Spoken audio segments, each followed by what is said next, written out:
اس subject کا مقصد حدیث کی حیثیت، اس کی اہمیت اور حدیث کے متعلق اصطلاحات کا تعارف کرانا ہے۔ قرآن مجید میں اللہ تعالیٰ ارشاد فرماتے ہیں، اعوذ باللہ من الشیطان الرجیم، وما ينطق عن الهوى ان هو الا وحی یوحی،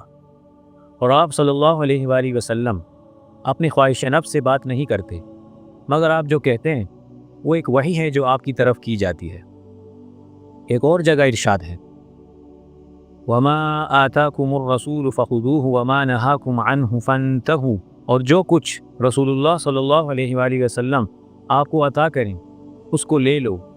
اور جس سے منع کریں اس سے باز آ جاؤ۔ حدیث سنت تک پہنچنے کا ایک ذریعہ ہے، اور سنت قرآن کا مقصود ہے۔ مطالعہ حدیث سے پہلے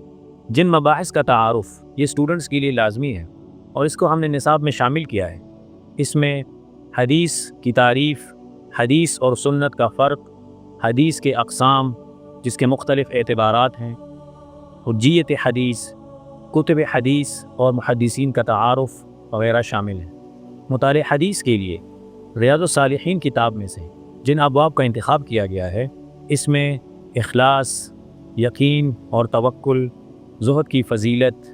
مجاہدہ، کتاب الادب، کتاب العلم، کتاب الجہاد،